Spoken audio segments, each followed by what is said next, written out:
So you know that feeling when you walk into a networking event and you don't know anyone? You're like, I'm here. I was supposed to come. Maybe it's at a conference, maybe it's a local place. And you're like, I don't know a soul.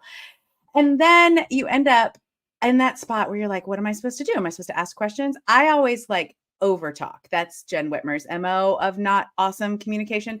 And so I've learned different ways, but I think when we're talking about creating real relationships with people, when you enter a new job, when you enter anything new, you've got this space where you have to talk to people and you have to like use the words to build a relationship. You have to use the words to tell people what you want. You've got all of those kinds of things happening for you.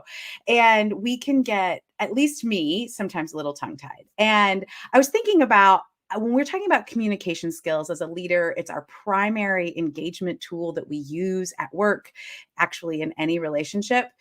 I thought about my friend, Jeff Koziatek, because Jeff asks amazing questions. In fact, sometimes so many questions you have a hard time like answering the first one before he gets to the second one because he's so excited about it. And you don't get to ask him as many questions, but he asks really great questions of people. And he has worked with a wide variety of folks, and from Major League Baseball teams to Shakespeare festivals and just engaging with all different types of people. So I couldn't think of anybody better to bring on to talk about how we use communication to build connection and belonging. So let's welcome Jeff Koziatek. What's up, Jen? Joyosity Whipper. Today. What Because bubbles? It's my April Fool's joke for you. That's it. That's all I can come up with fast enough. I like bubbles. Who doesn't like bubbles? I love bubbles. They are soap confetti in my world. That's awesome. I'm so excited to be here. Let's do this. I'm so glad. Well, I know you. We've known each other, I think about a year and a half now. We both live in St. Louis, but tell the people how you got to be a performance coach, a keynote speaker, an author, all these amazing things that you are. Give us a little bit of the background. All of that in like 30 seconds? Sure. See what you can do. There I was. Take longer. It's fine. Yeah. All right. Here you go. In 30 seconds or less, and start the watch. Started acting when I was 4. I was a massive performer for most of my life. I learned to perform for my worth and identity and significance. So that became my whole thing. Became an actor. I juggled. I did more than 5,000 shows all over the country and international because Toronto is technically on the other side of the border. So that counts. Mm-hmm. And then I got into video production. I managed events. I had a booking agency. We did all kinds of stuff. Got into photography. And then when I started to realize that I was more than what I was doing. You can say that again. You realize I was more than what I was doing. Mm-hmm. And still am. I am the performer, not the performance.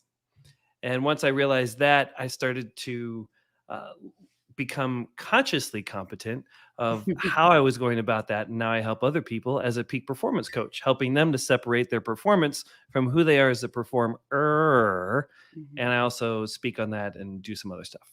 Yeah. Fantastic. I have no idea how long it was, but I like the story. It's 29 seconds according to the rules that I just made up. Okay. I mean, I think that works. Amazing.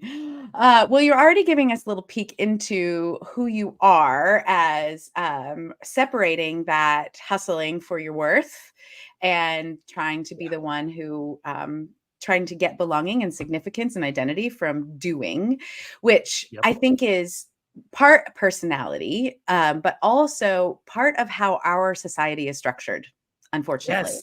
And that is, I make this joke in my,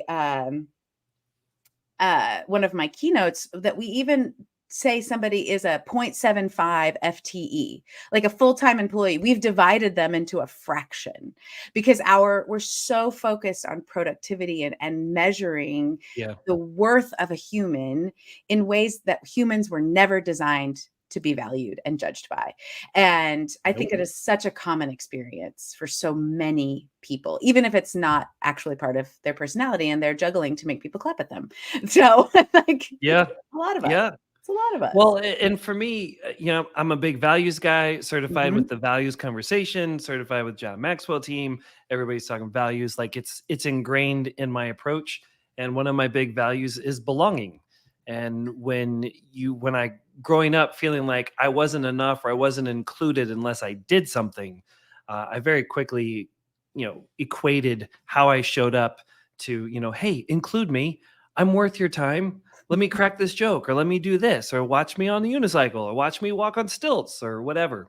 And so as a performer, I learned uh, to offer a sense of belonging to my audience.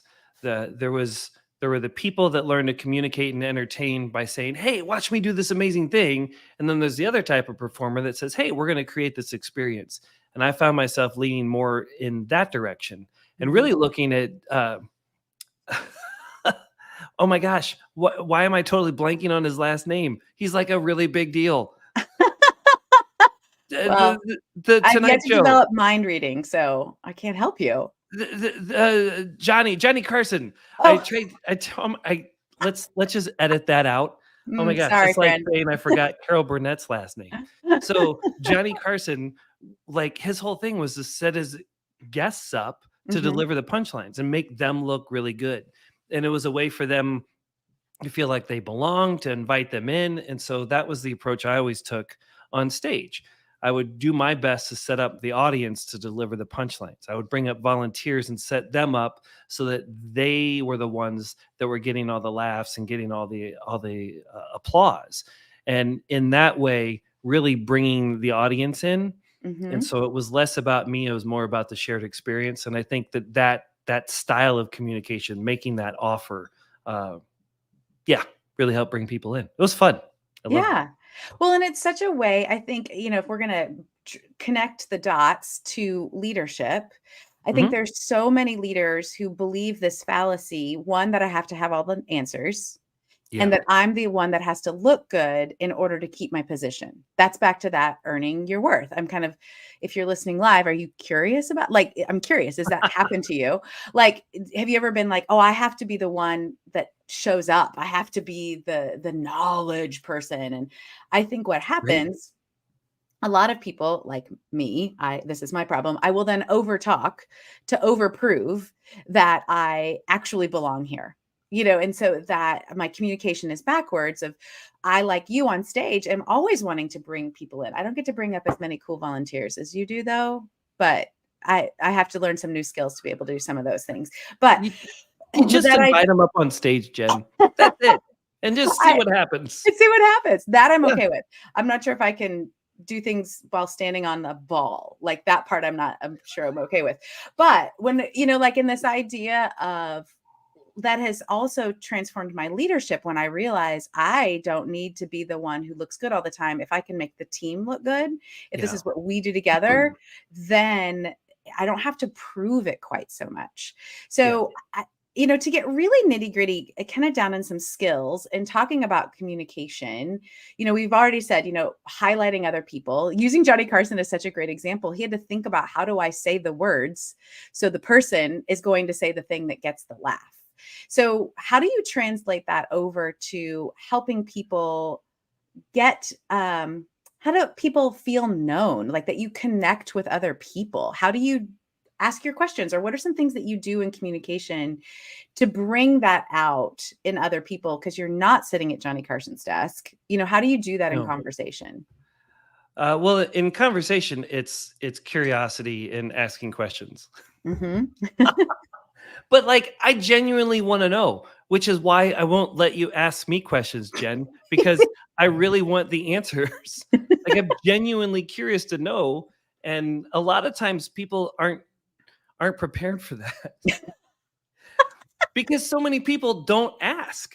So many people are more interested in proving themselves worthy of the conversation, and I've spent most of my life there. And Hmm. most of the time, the other time, people are looking to sell something or position themselves for something in the future, and they miss being present in the moment. Hmm. And that can feel a little bit uncomfortable. However, if we once we move past that uncomfortability, that jarring aspect, like, wait, oh my gosh, you really want to know?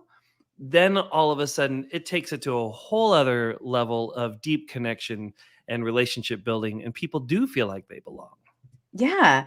Well, I think I was on a podcast last week with Kwame Christian. He has a podcast called Negotiate Anything. And we were talking about skills similar to this. And I said, you have to ask the question and then wait for the answer. And he just about, I mean, he thought it was so funny because it is so simple. And yet we ask a question and then move on. We do it in Right. meetings, we do it in conversations. We just don't wait for the answer. And I think that's when people are like, "Oh, you actually want to know? You asked me a question and you want to know the answer." That Yeah. brings that sense of connection to people in a different way. Well, that kind of goes back to my acting roots. A lot of actors will memorize their lines, and on stage they'll wait for you to deliver your line so that they can deliver their line. And they're all up in their heads with what their next line is. And so they're Mhm. listening to respond or to react rather than listening to understand. Yeah. And when I was out in LA studying with Steve Easton, he was like, memorize your lines, but don't memorize the inflection or the feelings and things like that, so that you're totally present in the moment, Mhm. and whatever emotion stuff is going to respond is going to be directly related to what the other person is doing. You have no idea what that is, and Yeah. so it was more about being present and allowing yourself to respond to that versus a planned reaction. Yeah. And yeah, I mean, we see that all the time. We ask questions. You mentioned earlier Johnny Carson asking questions to set people up in such a way that they would deliver the punchline. I would disconcur. Well, I don't know what Johnny Carson did, but for me on stage, I would set people up and make the offer and then wait to see what happens. Yeah. So there was no expectation. Like either they delivered this punchline or that punchline, or they didn't deliver any punchline, and we just rolled with it. And I think that was the other part that created the sense of belonging, in that they could not fail. No matter what they did on stage, that it was going to be okay. Yeah. And I feel like that level of safety. I mean, whether I was hired to do a keynote or do a juggling show or do a performance that educated or entertained or both, it was always about offering that safety. Mhm. And I think that safety, when people feel psychologically safe, Yeah. then they feel that sense of belonging. And Mhm. you can't put a price tag on that. Well, you can't because, like, first of all, we feel it. Like, if we feel that, we know what that feels like. A friend of mine, Kevin Jennings, put this up recently. That's like there are things our bodies know that our brains do not. And Mhm. it's so true, and it's a simple statement, but we discount that sometimes, what that feeling of belonging creates, because it Yeah. creates space, it creates room to fail because you can't fail, like you just said, like creates this room to experiment, Mhm. to innovate, to come up with something new. And in our workplaces, that's what people are asking for all the time. They're like, "Oh, our employees aren't engaged." And it's like, well, are you creating space for them to do things that are getting to the goal in a different way? Or is there just one way? And if they don't do it, they fail and then they're gone. Like, of course they're not going to try new Yeah. things. Of course they're going to be like, whatever, Right? you know? Yeah. Well, for me, the performing was a journey, and in the beginning, because I was performing for my worth and significance, because I wanted to belong, I had stripped the audience of their humanity, and they were just Mm, objects that I needed to manipulate in such a way that they would laugh or applaud, and then I would feel good, my client would feel good, and everything was great. But that was an incredible burden that robbed me of being present in the moment, yeah. and it robbed me of genuine connection with other people. And so when I did, there's this groundbreaking new book. Oh yes, this one right here. This total joke, this total throwback to What About Bob. I realized anyway.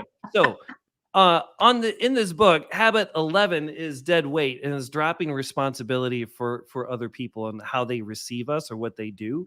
And when I was able to stop holding responsibility for the way my audience received my shows, Mhm. and I just realized I was making an offer. I'm making an offer of safety, and I am not in control of whether you pick it up or not. Once I made that shift, my confidence and ability to just show up and be me went Mhm. up. And the people that were able to receive that offer, accept the offer, and then engage, that went up too. because people didn't feel like they were forced into something. And as that went up and my confidence went up, the belonging, that sense of relationship went way up as Yeah. well. And when we're doing that in the workplace, there's so much value that we get, first of all, because again, Yeah. we feel it and we spend so much of our time at work. It's nice to know that you belong there. Not necessarily, I mean, there are seasons you might not stay in that place for forever, but the people that you work with day in and day out, your leader, your manager, if you are the leader and manager creating that space, Hmm. you feel it and your productivity increases.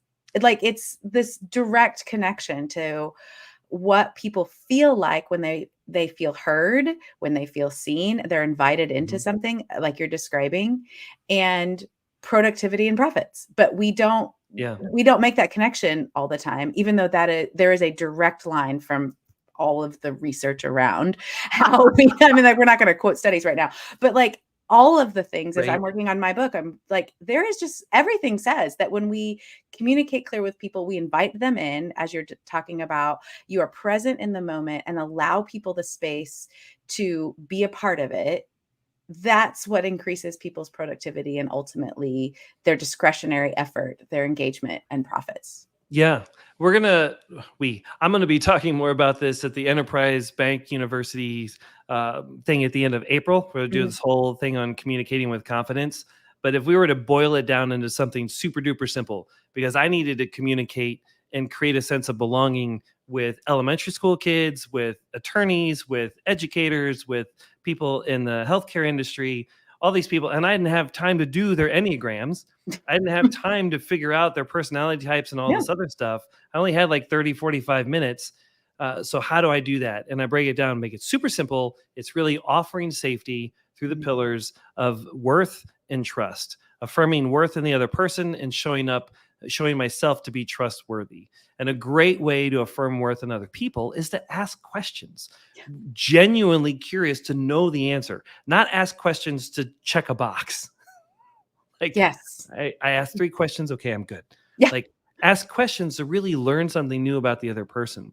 And Mhm. then the trustworthy bit, a super easy way of doing that is to be is to take ownership for our stuff. And I Mhm. love the fact that I think it was Shelby said there are no edits in live stream. Like, I'm gonna own my stuff. When we own our mistakes or when we're real, people feel like they can trust us rather than, you know what, which is I didn't make a mistake. I did that on purpose, Mm. right? Or if we go right from acknowledging what happened, but then moving forward, if we can acknowledge and then say, "Hey, well, I own my stuff, and here's where I'm going to Mhm. accept the consequences of that, and then I'm going to reconcile with you, and then we can move forward." That does an incredible amount of work in showing ourselves to be trustworthy, which Yeah. allows people to feel safe.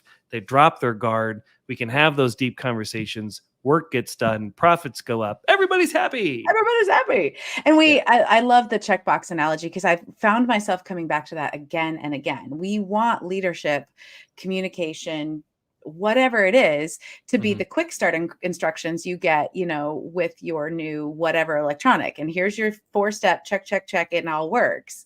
But Right. we're too complex for that. And you wouldn't want somebody to reduce you to that, but yet we No. want to reduce Nope. others to that in so many ways because we experience that discomfort. And rather than embracing the discomfort and knowing that that's part of being human and it doesn't Mhm. actually last that long, um, like it feels like an Yeah. eternity, but doesn't actually last that long. We can, on the other side, is the connection, the belonging, the enjoyment that we are all really seeking. Yeah. Oh my gosh, there's something else I was going to ask you, and mm, it's escaped. Johnny Carson. It's gone. It's not. What is so sad. But I am looking at the time. I mean, really, how is it? Yes. So our time is rapidly coming to a close, my friend. Really, I asked you No. on, so I got to ask you questions. Oh, I remember now.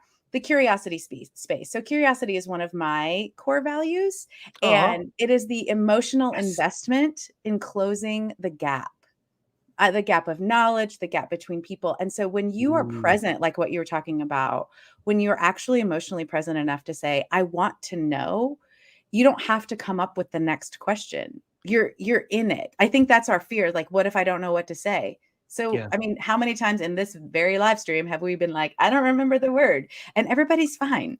Everybody's fine at the end. It's okay if you don't It's always okay. remember what to say, but if you're present, it's something deeper than just the words that you use. It's something deeper Yeah. than just that questions that you ask.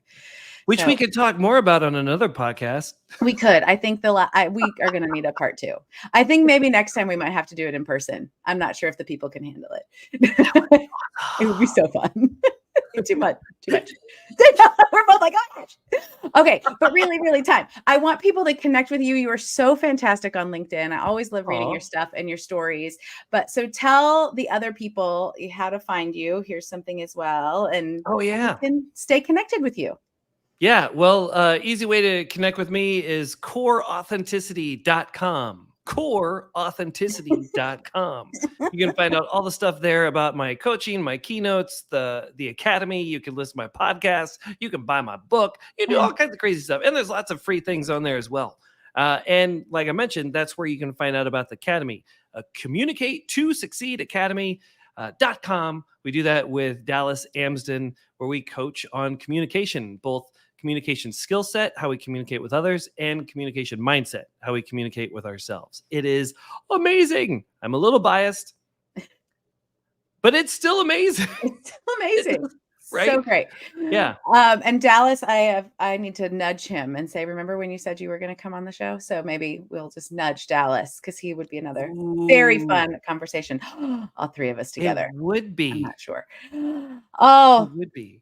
Jeff, thank you so much for this very fast conversation. I think I just got the opportunity to ask you some questions, which was very fun for me. It's so not Uh, fair. That's Dang all it. right. It's gonna be okay. It's gonna be okay. Yeah, communicate to create belonging, safety through value and worth and trust. I There you go. know my stuff. You I know do. my We stuff. all do. It's okay if you don't know the right word. It's so fine. We'll all make it through. Oh, thank you so much for being here. I really, really appreciate it. Next week, LaShonda Brown will be here because we are live every Monday at 1. LaShonda will be here, and we're going to talk actually a little bit about communicating with yourself, about still achieving and working less. So it's good. It's going to be real fun. I cannot Ooh. wait to hear what LaShonda has to say. So thank you again, Jeff, for being here. It was wonderful to have you. Thank you. Joyosity for the win. Bye, everybody. So let me put my coach hat on for just a sec. Don't just leave this here. Take a moment. What did you learn? What's your next tiny action step? Share this episode with someone and tell them. Connect with us to keep this conversation going. As always, I'm Jen Whitmer. Thank you for listening to Joyosity. I don't take for granted that your earballs have a lot of information coming at you. Please take a moment to rate and subscribe. It really helps more people join us in creating positive culture with complex people. So work is a joy, people are whole, and organizations flourish. Can't wait for you to join us next week.